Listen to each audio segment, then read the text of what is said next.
Mock turtle soup was served at Paul Brown Stadium at the media luncheon on Monday. James Rapien was there. The quotes are out there on the internet. Let's break down what went down at the Bengals media luncheon. You are Locked On Bengals, your daily Cincinnati Bengals podcast, part of the Locked On Podcast Network, your team every day.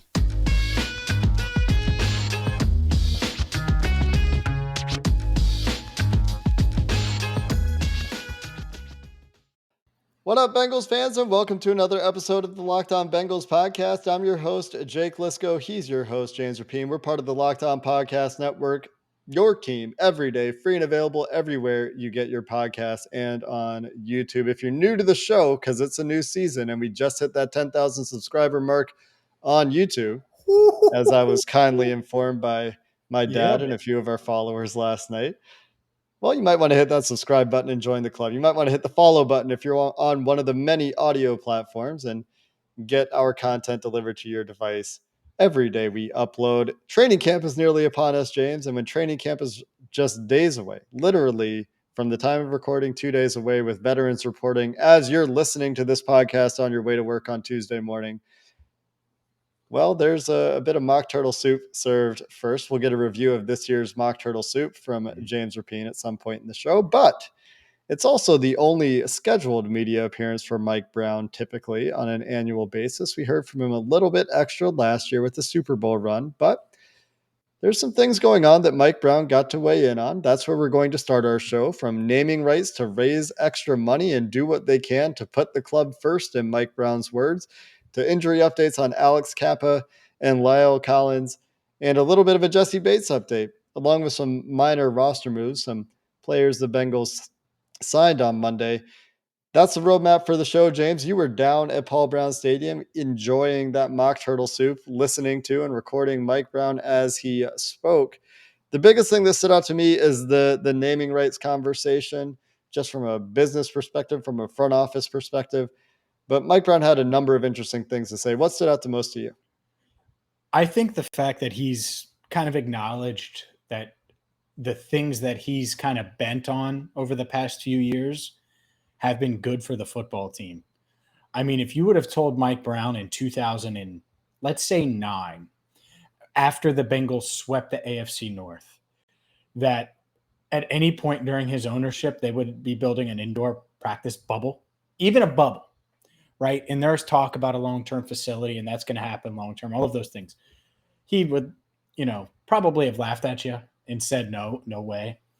But he acknowledged that, and gave Elizabeth Blackburn credit and his grandkids credit for pushing, but that his evolution in bending on some of these things, including now the naming rights deal, that it's for the better of the football team. And let's hone in on the naming rights part, because that's the most recent one.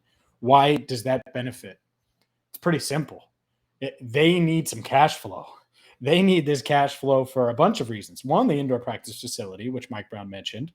And the biggest topic, which is kind of weird, and I get it, and I didn't ask about it because I'm not going to look too far ahead because the Bengals can't do a damn thing about Joe Burrow's contract. It seemed like it was Joe Burrow's contract. It seemed like everyone wanted to ask, what are you going to do? Are you counting your pennies now, Mike? Are you counting your pennies now, Duke? Like, it felt like that was something that everyone wanted to ask about. And that was part of it too. But overall, his flexibility, any 86-year-olds that are flexible?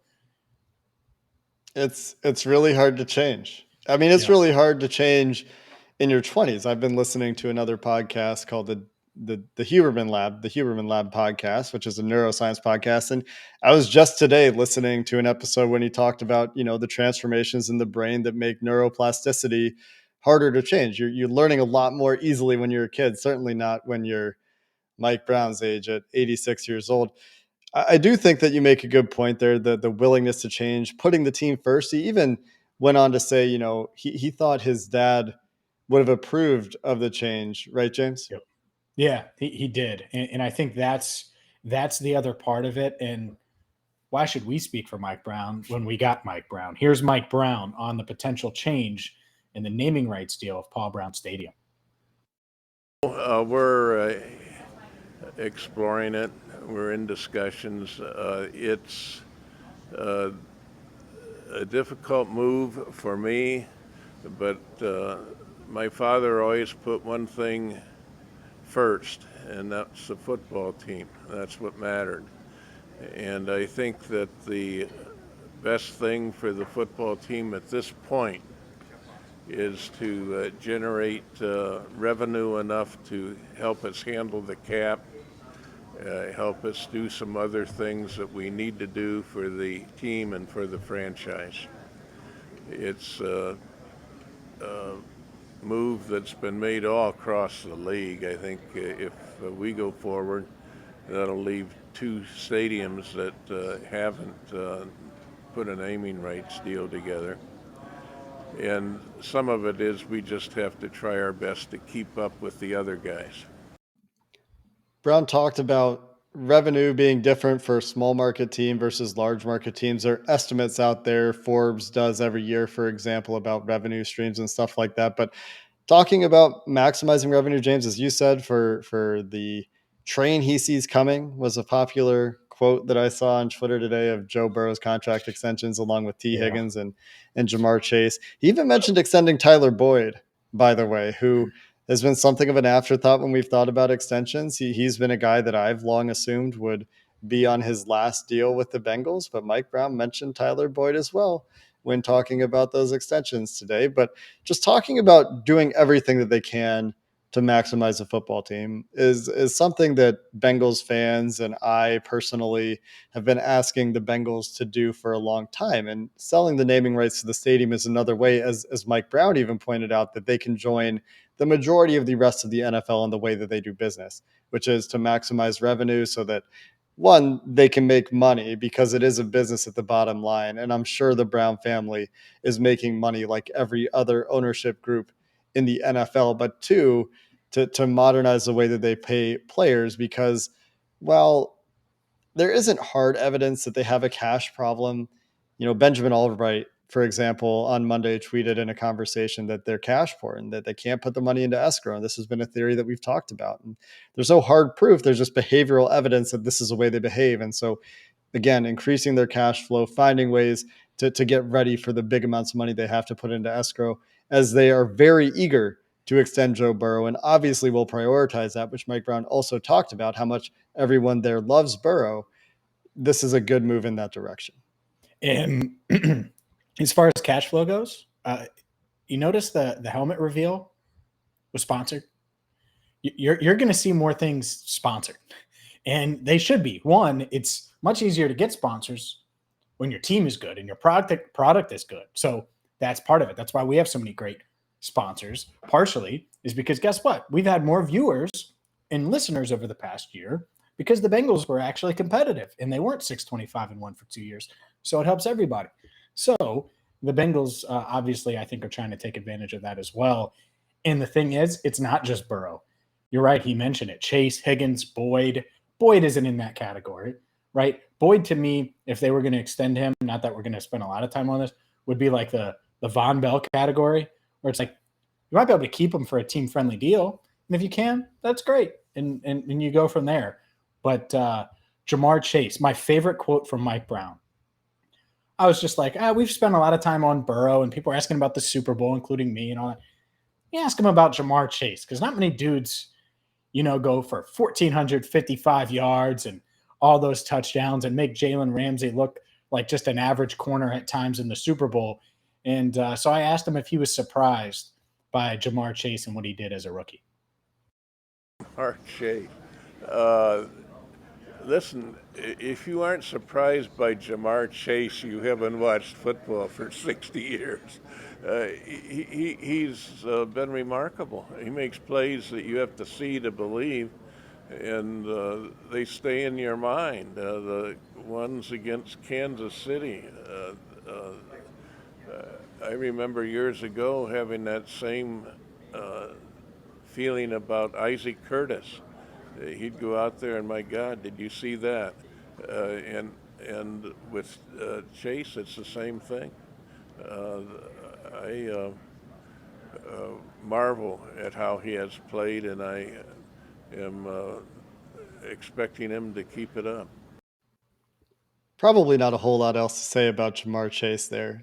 Expecting him to keep it up, being surprised after 60 years of watching football, that's interesting. And a little call out to the soon to be entered into the Ring of Honor, the elected to the Ring of Honor, Isaac Curtis, as well, to tie in a little bit of Mike Brown's ownership history. Coming up next, we also got updates on Alex Cappa and Lyle Collins and their importance to this team. And Brian Callahan talked about a little bit as well, the short yardage stuff as it relates to these two guys being around on the right side of the offensive line. So we'll get into when we can expect Collins and Cappa coming up next. Jake mentioned the term cash poor, and all of us have been there, right? A little short on cash. And no, I'm not saying Dave is going to be able to save the Bengals and help them keep Joe Burrow and Jamar Chase for the next decade, but I do think Dave can help you. It is the app that is going to help you get up to $500 instantly with extra cash. It's more money to fill your gas tank, buy a wedding gift, catch up on bills, buy a bunch of Built Bars. You can do that with Dave with no credit check needed. There's no interest. All you have to do is download the app. Millions of people have done it, and you can too. So download the Dave app from the App Store right now. That's DAVE. Sign up for extra cash and get up to $500 instantly. For terms and conditions, go to dave.com/legal. Instant transfer fees do apply. Banking provided by Evolve, member FDIC. Future you will thank you with Dave. We got comments from Zach Taylor and others about Alex Cappa and Lyle Collins. So the first thing here is that Alex Cappa had a surgery. Doesn't sound like it was a major surgery, but he's still expected back before Collins. Collins dealing with a back issue. We learned a little bit more specifically about what the injury is for Collins that he's been dealing with. It sounds like it happened in July. It happened away from the team, of course, which is why he's on the non-football injury list, because if he had suffered that injury when he was with the team, he'd be on the physically unable to perform list that Cappa is on. So those are a couple of the details. Taylor saying he expects Cappa back before Collins, like I mentioned, and hopefully it's nothing too serious for either of these guys. It doesn't really sound like it is, but teams also don't have to tell us that much at this point. The coach is talking about load management essentially for these guys and making sure that they can get to the regular season healthy, because that's really what matters. And we still have a little bit of time before the regular season rolls around. Yeah, of the two, I mean, Cappa has been healthy. And so it's a core muscle thing. Let's say it was a hernia surgery, and we don't know for sure, but let's just say it was a sports hernia.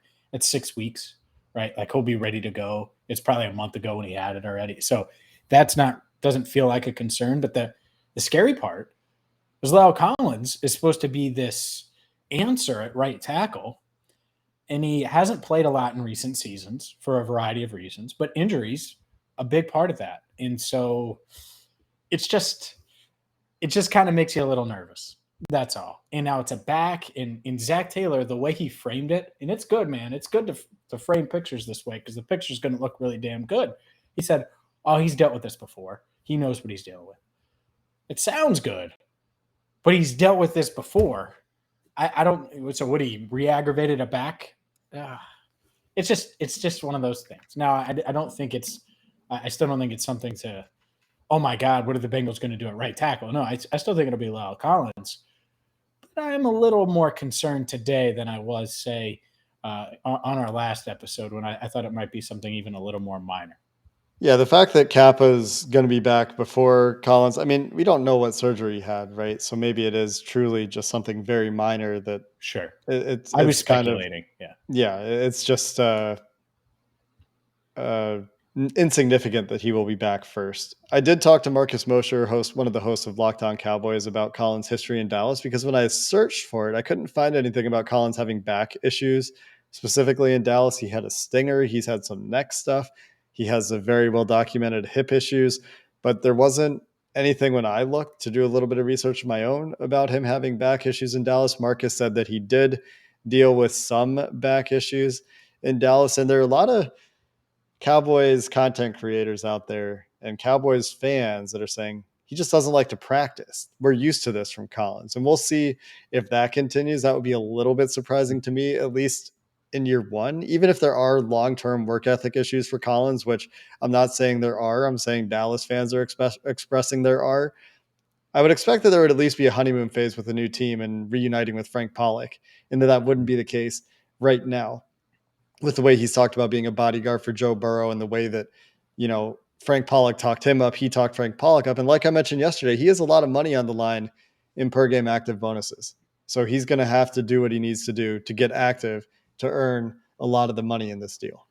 And that's the thing, right? Is as long as he's ready week one and is confident that, gets the reps necessary to be comfortable next to Cappa, because that's the other part that does matter.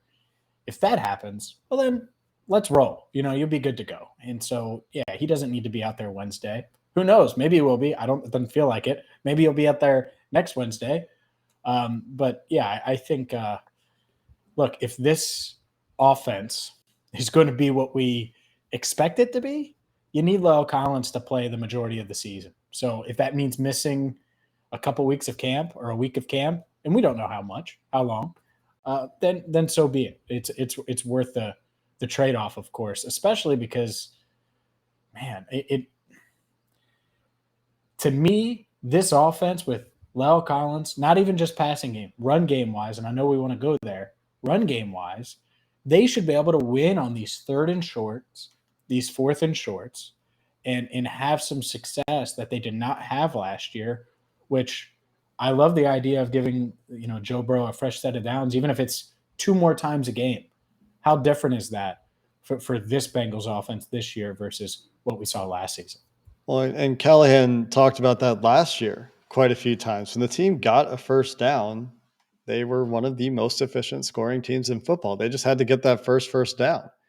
And they had a lot of issues in short yardage situations. Callahan reiterated that today. Before we jump into that conversation, just really quick, just in case you're wondering, 47 days from Tuesday when veterans report until September 11th, which is the season opener against the Steelers. So plenty of time for people to get healthy. No need to sound too many alarm bells right now. We'll see what happens on Wednesday.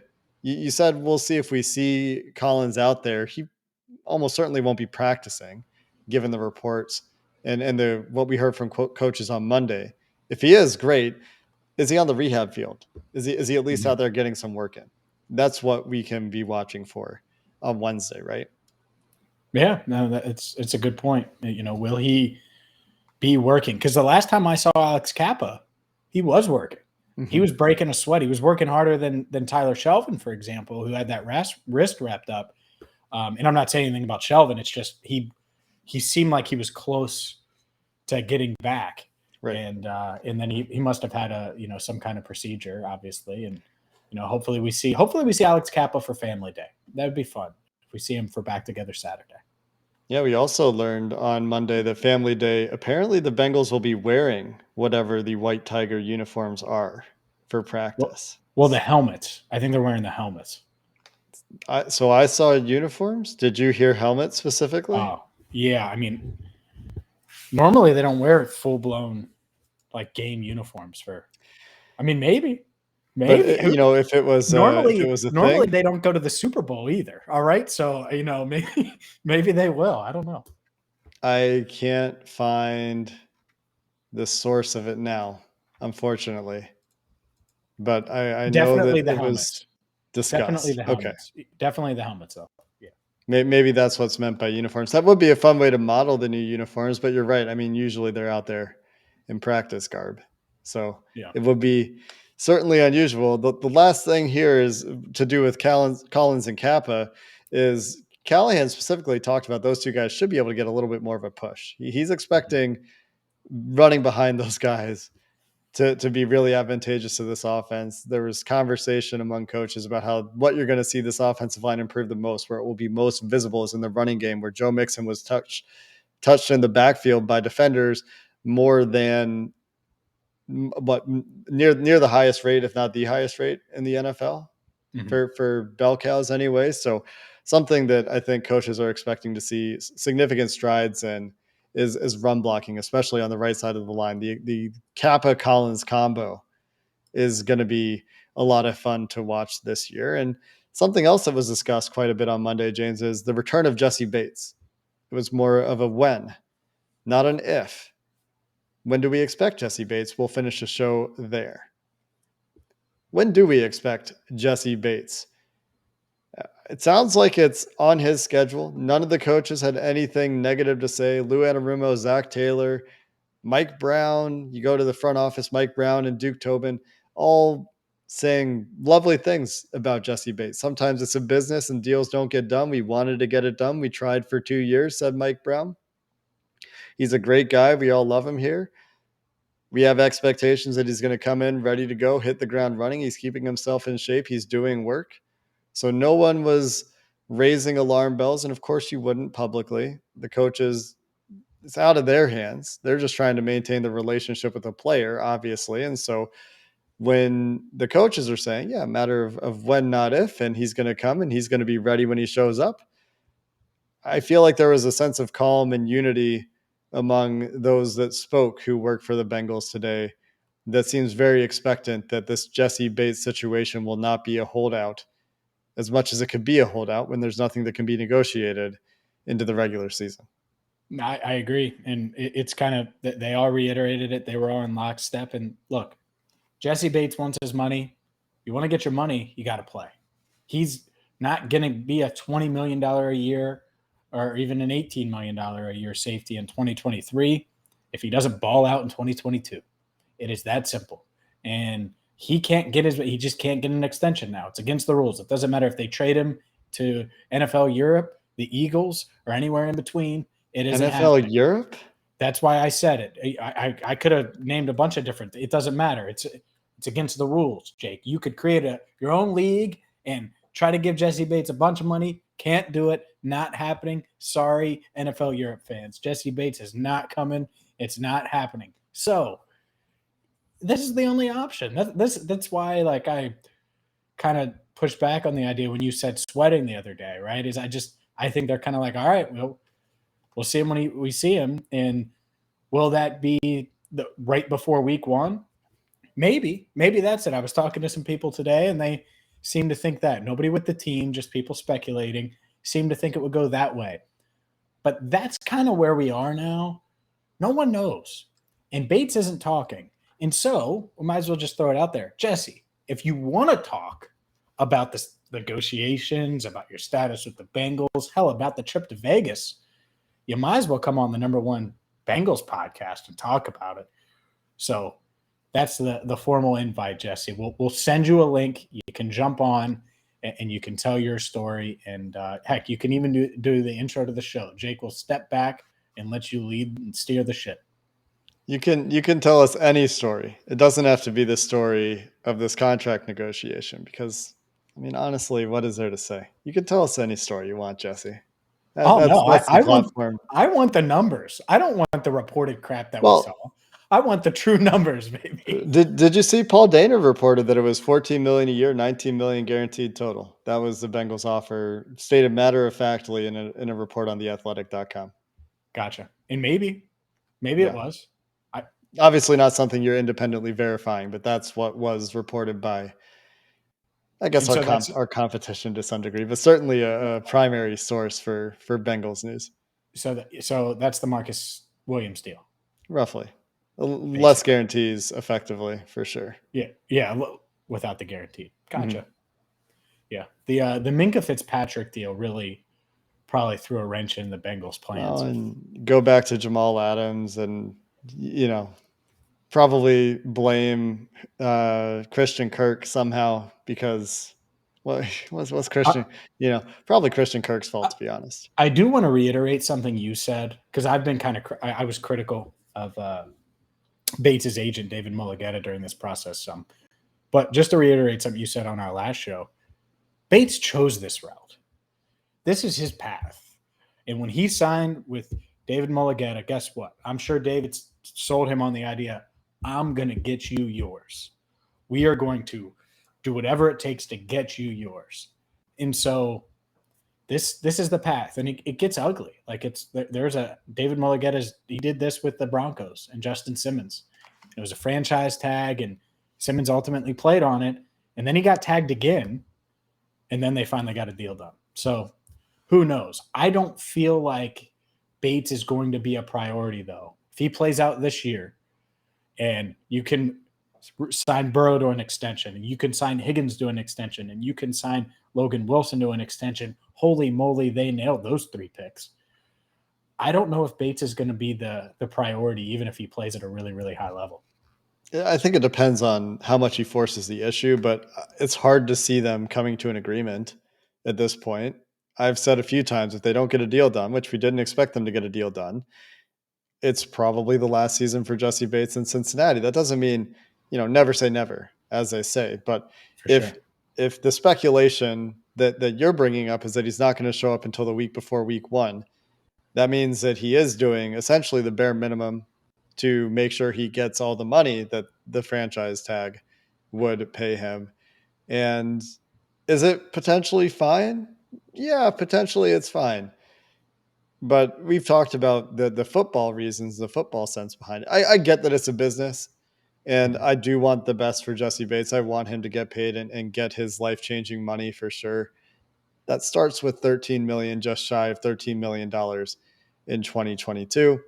And we'll see where it goes from there. I guess this team could surprise if Mike Brown is talking about extending Tyler Boyd at, going into his age 30 season, then maybe I'm not as aware of what this team's future plans are as I thought I was. But we'll see when Jessie Bates shows up, and I'm sure it will be a celebrated moment when he does. Another note: on Monday, the Bengals signed a handful of players. James, you've got this on allbengals.com, of course. Defensive tackle Dominique Davis, defensive end Raymond Johnson III, and linebacker Tegray Scales. Tegray Scales, of course, has done a former stint with the Bengals on the practice squad.